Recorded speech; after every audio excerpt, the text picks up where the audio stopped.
Hello friends, accounts and finance Gurukul channel पे आप सभी का बहुत बहुत स्वागत है। मेरा नाम है अजय कुमार मिश्रा और अगर अभी तक आपने चैनल को सब्सक्राइब नहीं किया तो प्लीज कर लीजिएगा। Class 11 business studies, chapter number 3 private public and global enterprises, उसका ये क्लास नंबर 2 है। जो भी क्लास 11 बिजनेस स्टडीज से रिलेटेड वीडियो है वो इस चैनल पे एक सेपरेट प्लेलिस्ट है, क्लास 11 बिजनेस स्टडी, वहां पे आपको इजीली मिल जाएगा। ठीक है।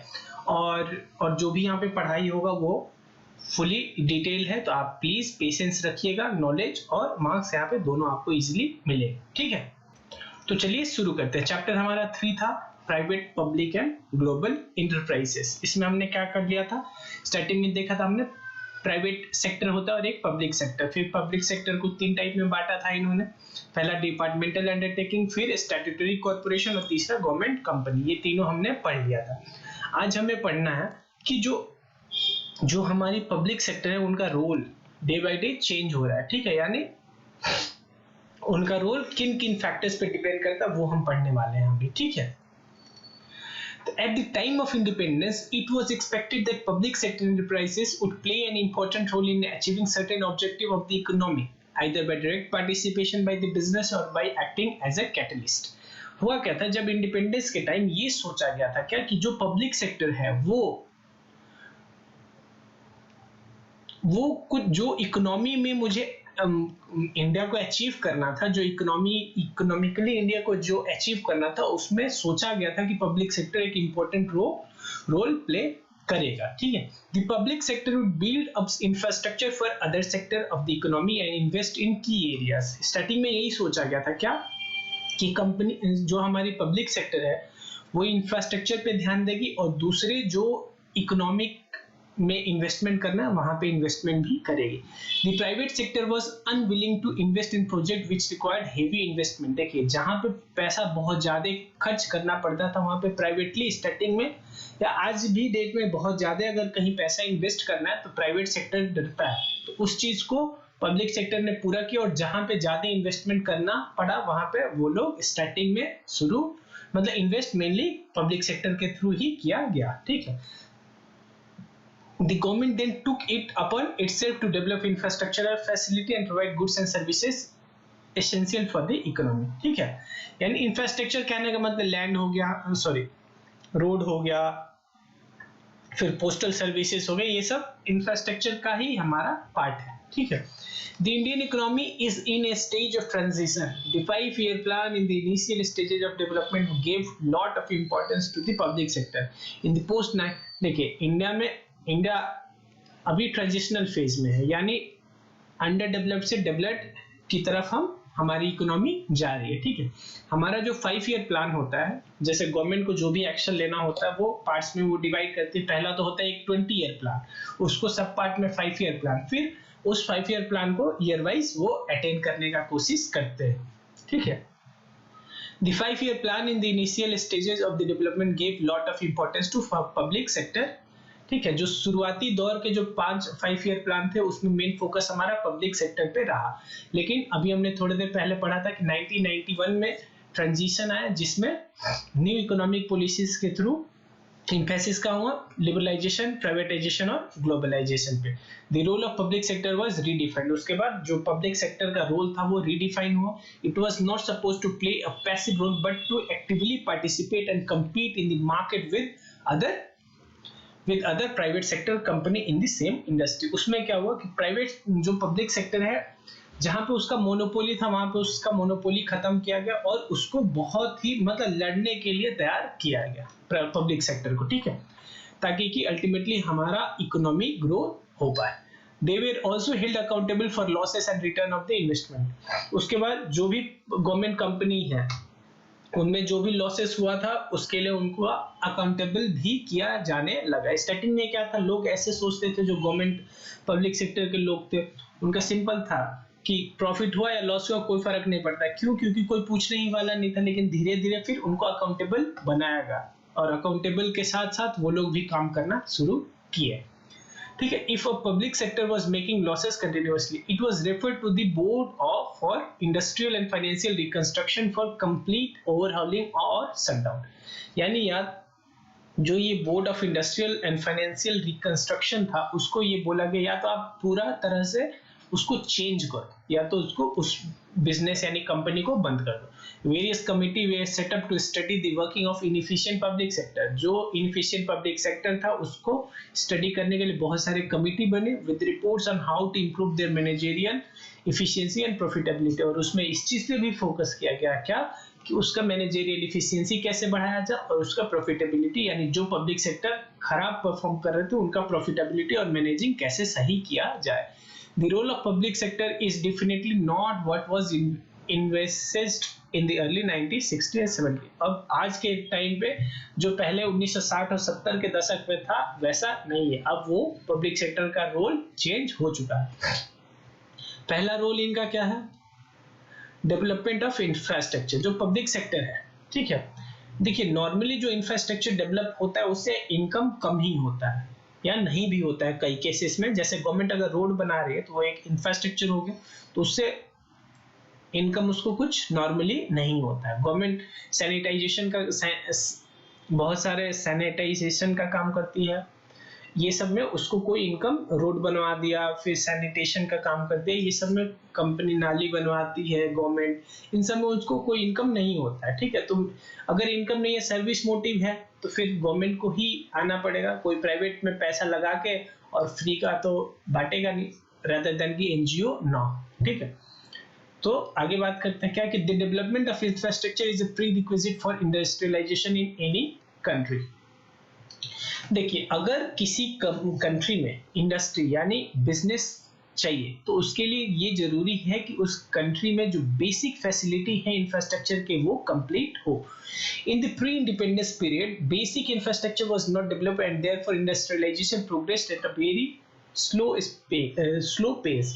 ठीक है, स्टार्टिंग में जो हमारा इंडिपेंडेंस से पहले हमारे जो इंफ्रास्ट्रक्चर थे वो अच्छा नहीं था, इसीलिए गवर्नमेंट ज्यादा उस टाइम इंडस्ट्रियलाइजेशन नहीं हो पाया। ठीक है, इन the process of industrialization cannot be sustained without adequate transportation, communication facility, fuel and energy, basic and heavy industries। ठीक है, यानी अगर आपको अपने यहाँ इंडस्ट्रियलाइजेशन लाना है तो बेसिक जो इंफ्रास्ट्रक्चर है, फॉर एग्जांपल ट्रांसपोर्टेशन का हो गया फैसिलिटी, कम्युनिकेशन का फैसिलिटी हो गया, fuel and energy, basic and heavy industry, ये सब आपके पास अवेलेबल हो। ठीक है, the private sector did not show any initiative to invest in heavy industry और develop it in any manner. They did not have trained personnel or finances to immediate establish heavy industry which was the requirement of the economy। ठीक है, यानी private sector नहीं कर सकता था, नहीं वो करना चाहता था। ठीक है, इन सभी में इन्वेस्ट करना, ठीक है, क्योंकि पैसा भी ज्यादा है। अच्छा, और गवर्नमेंट एक बार इनिशिएशन ले लेगी तो फिर मे बी प्राइवेट प्लेयर्स भी उस मार्केट में आ जाए। ठीक है, it was only the government which could mobilise huge capital, coordinate industrial construction and train technicians and workforce। rail and road, sea and air transport was the responsibility of the government। देखिए, government है, government कुछ भी कर सकती है। उसने huge capital introduce किया, coordinate किया, इंडस्ट्रियल कंस्ट्रक्शन और ट्रेन टेक्नीशियन और वर्कफोर्स भी उसको इजीली अवेलेबल हो गया। ठीक है, और इसीलिए उसने इंफ्रास्ट्रक्चर पे काम करना शुरू किया। Their expansion has contributed to the pace of industrialization and ensured future economic growth। और इसी से क्या हुआ, एक्सपेंशन हुआ और इंडस्ट्रियलाइजेशन शुरू हुआ। ठीक है, the public sector enterprises were to operate in certain spheres, investment were to be made to give infrastructure to the core sector which requisite huge capital investment, complex and upgraded technology, big and efficient organization structures like steel plant, power generations plants and civil aviation हो गया, railway हो गया, petroleum, state, यानी ये सभी infrastructure हैं जहां पे कि गवर्नमेंट ने स्टार्टिंग में काम किया। Give a lead in investment to the core sector where private sector enterprises are not functioning in the desired direction like fertilizer, pharmaceutical, petrochemicals, newsprint, medium and heavy engineering। यानी यहाँ पे भी starting में जो हमारे प्राइवेट प्लेयर्स थे वो भी नहीं इन्वेस्ट करना चाहते थे, तो यहाँ पे भी गवर्नमेंट ने ही शुरू किया इन्वेस्ट करना। ठीक है, अगला, give direction to future economic future investment like hotel and project management, consultancy, textile and automobiles etc। अगला बात करते हैं regional balance.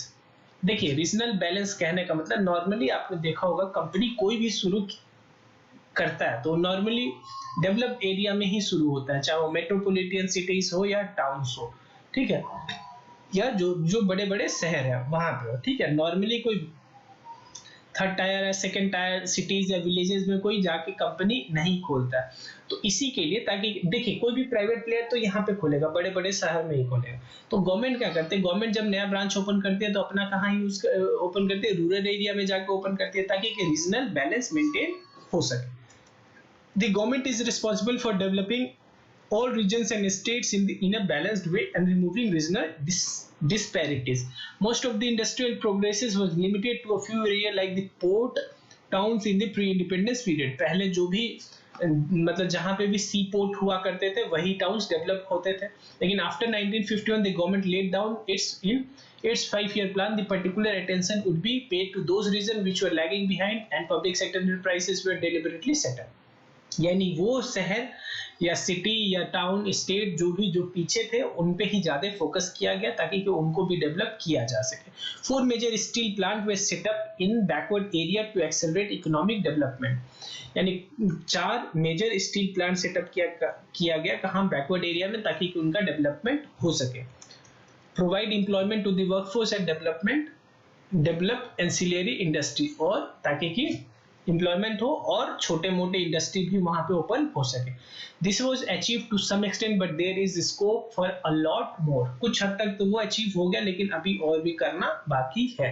Development of backward region so as to ensure a regional balance in the country is one of the major objective of plant development. देखिए plan development में ये जरूरी है कि जो आपके जो भी स्टेट या टाउन जो पीछे है उनको भी आप लेके साथ चले ताकि कि ओवरऑल डेवलपमेंट कंट्री का हो सके, ठीक है।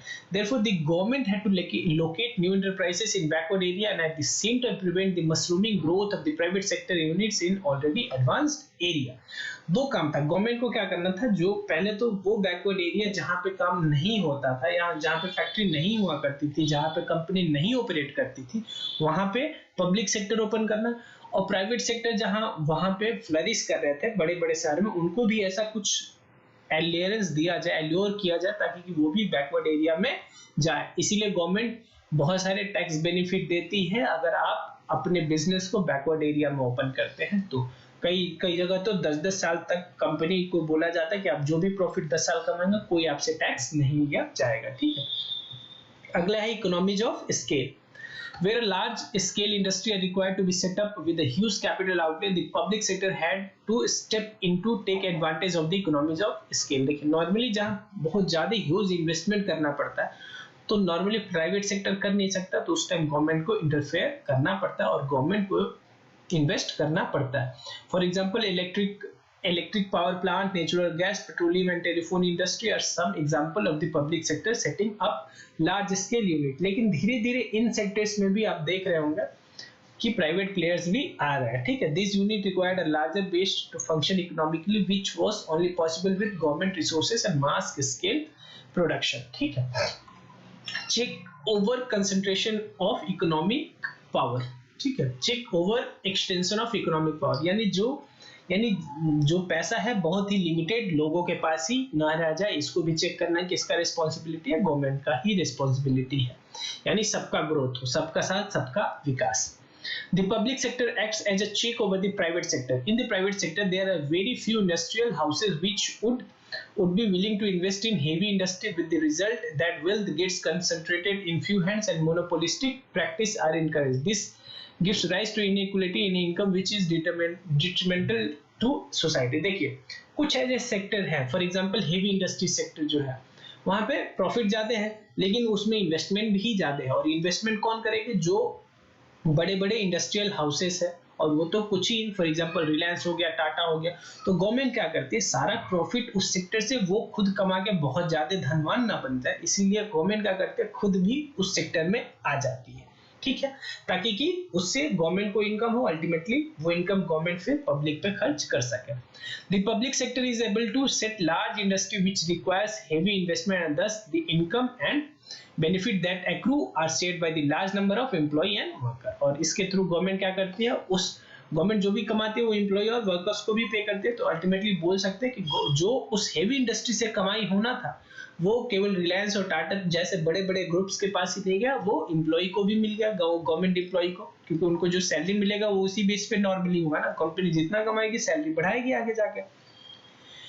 इंपोर्ट सब्सटीट्यूशन, इसमें बात करते हैं गवर्नमेंट ने क्या किया। जो हमें पहले प्रोडक्ट्स इंपोर्ट करने थे, गवर्नमेंट ने ऐसे इंडस्ट्री सेटअप किए कि अब वो प्रोडक्ट यहाँ पे प्रोड्यूस होगा और गवर्नमेंट को अल्टीमेटली इंपोर्ट नहीं करना पड़ेगा और फॉरेन एक्सचेंज बचेगा गवर्नमेंट का। ठीक है, इसमें क्या हुआ हमारा कि during this second and third 5 year plan period, India was aiming to be self-reliant on many spheres. Obtaining foreign exchange was also a problem, and it was difficult to import heavy machinery required for a strong industrial base. At the time, public sector company involved in heavy engineering which would help in import substitution were established. देखिए, normally पहले India में बड़े बड़े machine available नहीं थे जिन machine को खरीद के लोग फैक्ट्री शुरू कर सके, तो गवर्नमेंट ने क्या किया कि इंपोर्ट पे जो फॉरेन एक्सचेंज था उसको बचाने के लिए गवर्नमेंट ने इस्टेब्लिश किया हेवी इंजीनियरिंग कंपनी, जहां पे बड़े बड़े मशीन मैन्युफैक्चर किए जाएंगे। ठीक है, simultaneously several public sector companies like STC and MMTC have played an important role in expanding export of the country। ठीक है, और इसके थ्रू क्या हुआ, पहले तो खुद का पेट भरे, फिर बाहर बच गया तो एक्सपोर्ट भी करना शुरू कर दिया। Government policy towards the public sector since 1991 में जो एक्सपेंशन हुआ गवर्नमेंट के इंडस्ट्रियल पॉलिसी में, उसमें उसका क्या क्या इफेक्ट आया।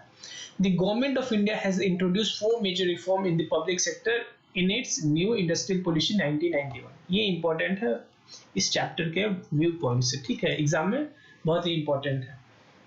क्या न्यू इंडस्ट्रियल पॉलिसी 1991 करके क्वेश्चन आ सकता है। ठीक है, the main element of government policy are as follow। क्या, restructure and revive potential viable PSU, यानी वो पब्लिक सेक्टर यूनिट जो कि चल सकते हैं उनको रिस्ट्रक्चर करके कुछ ज्यादा बदलाव करके उसको लाया जाए। ठीक है, close down PSU which can not be survive, और वो पब्लिक सेक्टर यूनिट जो बहुत ही लॉस में, डीप लॉस में, उनको बंदी कर दिया जाए। Bring down government equity in all non strategic PSU to 26% और लोअर, यानी वो कुछ PSU में गवर्नमेंट का शेयर जो था उसको 26% या उससे कम लाया गया। ठीक है, fully protect the interest of worker का भी ध्यान दिया गया। ठीक है, तो पहला रिडक्शन इन फिर से देखिए क्वेश्चन कैसे आएगा, what were the steps taken in new industrial policy 1991 by the government. तो पहला अब है reduction in the number of industry reserve for public sector from 17 to 8 and then to 3।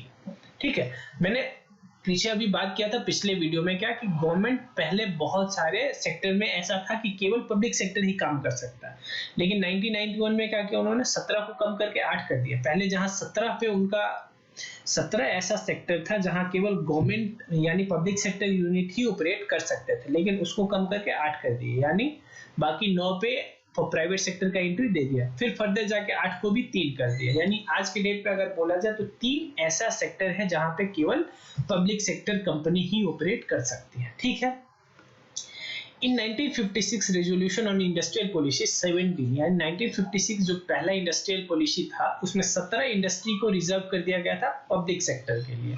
ठीक है, 1991 में उसको कम करके 8 इंडस्ट्री कर दिया गया और इन 2001 में उसको 3 इंडस्ट्री कर दिया गया। ठीक है, वे reserve for public sector they where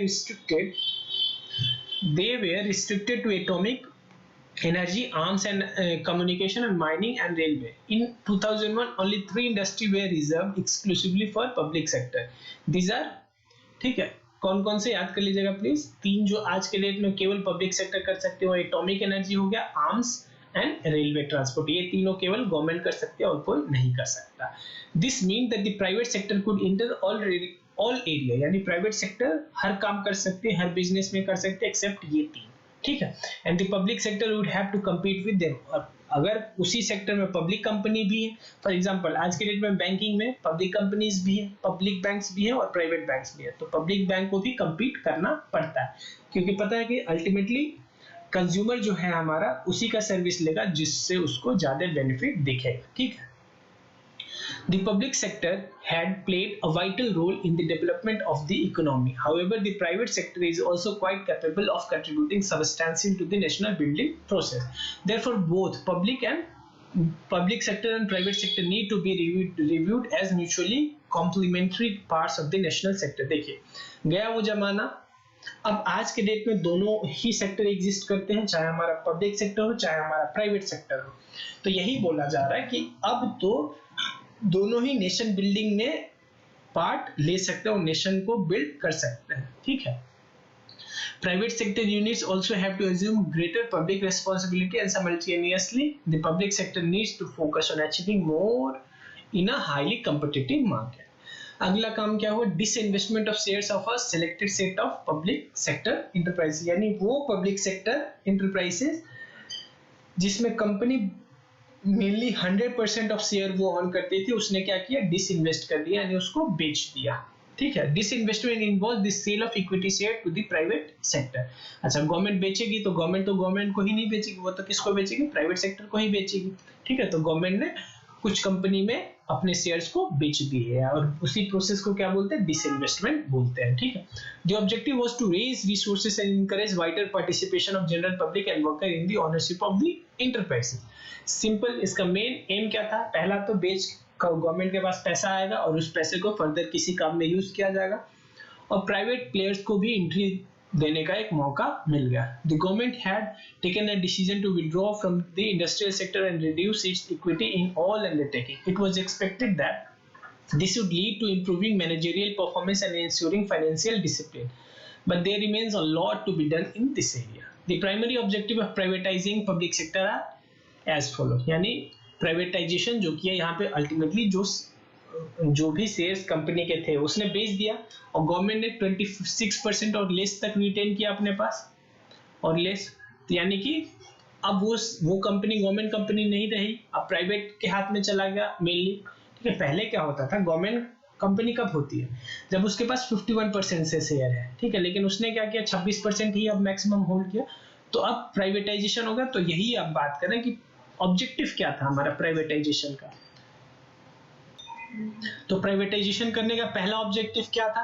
releasing the large amount of public resources locked in non strategic public sector enterprises so that they may be utilised on other social priority area such as basic health, family welfare and primary education. यानी कि वहां से जो बेच के government के पास पैसा है वो गवर्नमेंट किसी और काम के लिए यूज करेगी जो कि सोशली प्रायोरिटी पे है। फॉर एग्जांपल हेल्थ हो गया, फैमिली वेलफेयर हो गया और प्राइमरी एजुकेशन हो गया। दूसरा, reducing the huge amount of public debt and interest burden, और गवर्नमेंट ने फिर उस पैसे को, अगर गवर्नमेंट ने कोई डेट लिया हो यानी लोन लिया हो कहीं से और इंटरेस्ट, उसको भी रीपे करने में उसको मदद मिला उस पैसे से। Transferring the commercial risk to private sector. अच्छा, इससे पहले जो भी लॉस होता था सारा गवर्नमेंट का था और आगे अगर कोई लॉस होगा तो प्राइवेट, यानी सारा गवर्नमेंट का नहीं, अब शेयरिंग हो जाएगा प्राइवेट सेक्टर में, तो ये भी गवर्नमेंट को फायदा हुआ। Freeing these enterprises from government control and introduction of corporate governance. देखिए, नॉर्मली आपने देखा होगा गवर्नमेंट एम्प्लॉय काम अच्छे से नहीं करते, अब वो कंपनीज क्या हो गई, जो भी पब्लिक सेक्टर था वो प्राइवेट हाथ में आ गया, तो वहां पे ज्यादा अब फोकस होगा और अब वो कॉर्पोरेट गवर्नेंस के थ्रू ऑपरेट करेंगे। In many area where the public sector had a monopoly, for example telecom sector, the consumer have benefited by more choice, lower price। देखिए, बहुत सारे जगह जहां पे केवल पहले पब्लिक सेक्टर का मोनोपोली हुआ करता था, अब वहां पे प्राइवेट सेक्टर का जैसे ही एंट्री मिला तो कंपटीशन बढ़ा और जो हमारा कंज्यूमर है उसके पास चॉइस भी बहुत ज्यादा हो गया, तो अल्टीमेटली उसको कॉस्ट भी कम देना पड़ा और क्वालिटी भी अच्छा मिलना शुरू हो गया। अगला उससे फायदा क्या हुआ 1991 में, यानी प्रोसेस जो हुआ उसमें क्या हुआ? Policy regarding sick unit to be same as that of the private sector. Policy regarding SIC units to be the same as that of private sector. All public sector units were referred to the Board of Industrial and Financial Reconstruction to decide whether it is a SIC unit was to be restructured or closed down. यानी जो हमारा एक board था, board of industrial and financial reconstruction, उसने उसको दे दिया गया ये डिसाइड करो कि कौन सी कंपनी सिक है, क्या उसे रिस्ट्रक्चर यानी उसको मतलब कुछ चेंज करके उसको सही किया जा सकता है, अगर नहीं तो उसको क्लोज डाउन कर दिया जाएगा। The board has reconsidered revival and rehabilitation scheme for some cases and winding up for the number of enterprise, और अकॉर्डिंगली उस बोर्ड ने डिसाइड किया कुछ कंपनी को बंद करना और कुछ को रिस्ट्रक्चर करना। There is a lot of resentment amongst worker of the units which are closed down, और जिन कंपनी को बंद किया गया वहां पे वर्कर्स में बहुत गुस्सा देखा गया और उन्होंने गवर्नमेंट के अगेंस्ट बहुत सारे ये भी किए, क्या उसको बोलते हैं, बहुत स्ट्राइक्स और ये सब किए। ठीक है, क्योंकि ऑब्वियस सी बात है अगर कंपनी बंद होगी तो उसके एम्प्लॉइज काम करना बंद करना पड़ेगा, तो इसीलिए गवर्नमेंट को उनका भी गुस्सा देखना पड़ा। A national renewal fund was set up by the government to retain or deploy retrenchment labor and to provide compensation to public sector employees seeking voluntary return। और इसी के लिए गवर्नमेंट ने क्या किया कि वो जो भी हमारे एम्प्लॉइज हैं उनको कंपेंसेशन दिया जाए और या तो कहीं और जॉब दिया जाए, और कुछ एम्प्लॉय जो कि चाहते हैं वॉलेंटरली यानी अपने इच्छा से रिटायरमेंट लेना चाहते हैं उनको रिटायरमेंट का भी ऑप्शन मिल गया ताकि कि लेबर फोर्स कम हो। ठीक है, there are many enterprises which are sick and not capable of being revived as they have accumulated huge losses। बहुत सारी कंपनी ऐसी थी जो कि 10-20 साल से बहुत सारा हर साल लॉस किया करते थे और इतना लॉस हो गया कि अब कंपनी को रिवाइव कर पाना इज नेक्स्ट टू इम्पॉसिबल था। ठीक है, with public finances under intense pressure both central and state government are just not able to sustain them much longer। The only option available to the government in such cases is to close down this undertaking after providing safety net for the employees and worker। तो एक ही option बच गया था government के पास, क्या कि उन company को बंद कर दिया जाए और जो एम्प्लॉय है और वर्कर्स है उनको या तो कुछ कंपनसेशन दे दिया जाए या कहीं और उनको काम दे दिया जाए। ठीक है, resources under national renewal fund have not be sufficient to meet the cost of voluntary separation scheme और voluntary retirement scheme।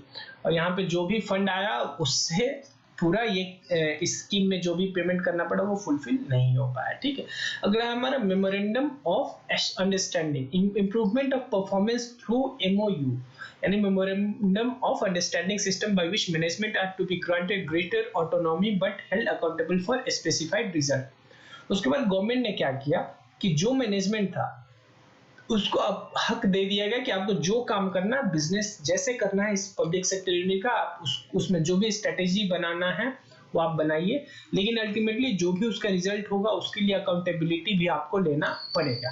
ठीक है, under this system public sector units were given clear target and operational autonomy for achieving those target. यानी कि यहाँ पे क्या हुआ कि जो हमारी पब्लिक सेक्टर यूनिट्स थी उनको क्लियर टारगेट दे दिया गया कि ये आपको अचीव करना, और उसके लिए आप ऑपरेशनल ऑटोनॉमी है उसको अचीव करने के लिए, यानी आपको जो भी उसके कोरिस्पोंडिंग आपको डिसीजन लेना आप ले सकते हैं।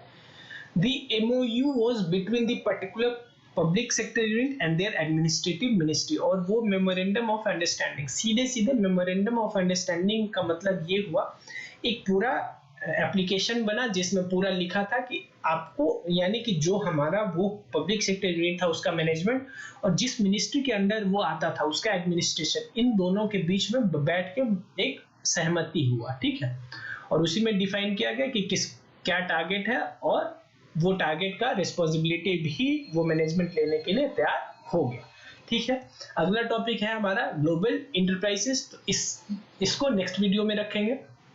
तो वीडियो देखने के लिए आप सभी का बहुत बहुत धन्यवाद। तो आशा करता हूँ कि आपको बढ़िया से समझ में आया होगा, अगर नहीं आया होगा तो आप कमेंट सेक्शन में मेरे से डाउट पूछ सकते हैं, और अगर आपके पास कोई सजेशन है तो आप प्लीज दीजिएगा, मुझे सजेस्ट करिएगा ताकि कि आपका नेक्स्ट वीडियो में मैं उसको कवर कर पाऊँ। ठीक है, और वीडियो को लाइक करना प्लीज मत भूलिएगा और चैनल को सब्सक्राइब भी कर लीजिएगा और दोस्तों के साथ शेयर कर दीजिएगा। ठीक है, फिर चलते हैं। Thank you very much, bye.